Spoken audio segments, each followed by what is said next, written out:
At this hour, the saber rattling just got louder. The Pentagon says it's ready to help South Korea put bigger warheads on missiles to deal with the growing threat of North Korea.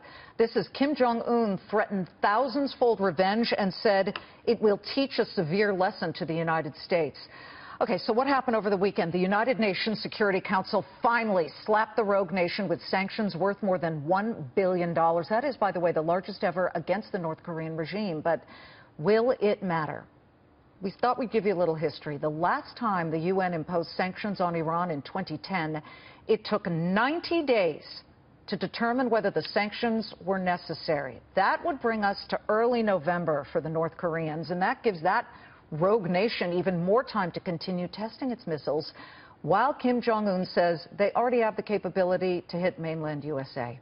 So, will the sanctions work, or are they too late? We bring in Fox News military analyst and former Air Force Assistant Vice Chief of Staff, retired Lieutenant General Tom McInerney. And you know the region, sir. You served many, many years in the Pacific. Give us your first assessment on whether you believe North Korea, A, can hit the mainland, and B, if he's serious when he says he will make us pay thousandfold. Well, first of all, I don't believe he can do it right now.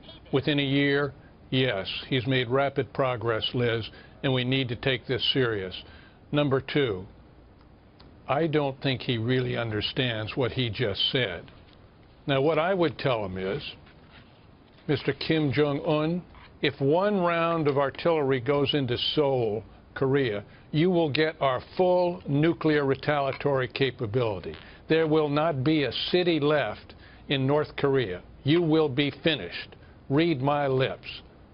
Don't we have, but okay, hold that thought. Don't we have to back that up? And that would include the deaths of many, many, many civilians. Should we be prepared for that? I don't know if you fully understood what I said. If he gets our full nuclear retaliatory capability within minutes after one round going into Seoul, there will be nothing left. If you go to airborne alert, we used to call it Chrome Dome, with nuclear weapons, then we start building up our other forces, etc. He will not last 15 minutes, and he can't put enough artillery into Seoul in 10 to 15 minutes, and it's going to be over, because our weapons can hit his artillery pieces. If you think of 2,000 cruise missiles in the air, Liz, and if you think of our full nuclear retaliatory capability, then there's not going to be anything left of North Korea in 15 minutes, completely. And I'd make sure he understood that.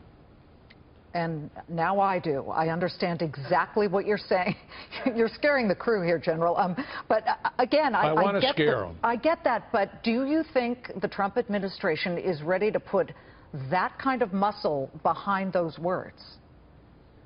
Well, I believe if they look at the options of trading San Francisco, Seattle, Los Angeles for that, I think they will. We have a president.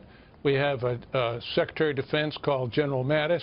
We have a Secretary of Defense, General Dunford. We have a National Security Advisor, General McMaster. They know what needs to be done.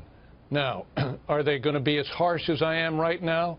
Maybe or maybe not. I had 12 years in the Pacific, 8 tours, and I spent a lot of time there. And that's the only thing Kim Jong-un will understand, as will the Russians and the Chinese. That's why I believe they approved that vote. Yeah. They are seeing the coercive diplomacy. They know when those 3 gentlemen made certain statements about full military capabilities, they know what we have. And it must be very clear that we will not accept a nuclear, even though they've detonated 5 weapons, North Korea with ICBMs. That is not acceptable. Do you feel that they could reach New York or Los Angeles, as they claim they're about to be able to do, or even Chicago? Not now, within a year. But then it's too late if we start to do something a year from now. Which brings me to November. I mean, if it takes 3 months, and who knows with the UN, the wheels of the UN work remarkably slowly and unfairly. So who knows with them, will that put us at a disadvantage? Because the closer and closer he gets, maybe he holds some power here, even if we had that THAAD missile system on the ground in South Korea to intercept those missiles. He does. By the way, you were very kind to the UN, to put it that way. The fact is, it's a lot worse than that. But That's why I would start politically. I would form a political area treaty organization similar to NATO. I would have South Korea, Japan, Australia, New Zealand, Philippines, Thailand, and other countries out there form a bulwark not only against North Korea expansion, but at Chinese expansion. I would start moving in more THAAD missiles. I would put our nuclear retaliatory capability on ground alert that we used to have there when I was in the DCS operations and intelligence for the Pacific. I'd put that back in, of course, with the approval of South Korea. I would start increasing our naval and air forces in the region. And so I would start doing those things now to lead turn the problem that you said. It's not going to be till November till we see the real impact, to start lead turning this. We do not have a year left. This president was left the worst geopolitical situation for the United States since before World War II. Lieutenant General Tom McInerney, very sobering comments from you, and coming from you, having served there and knowing those regions. It's rather frightening, and who knows if it's too late, but the UN will take its time, I'm sure. Thank you for joining us, sir. Thank you, Liz.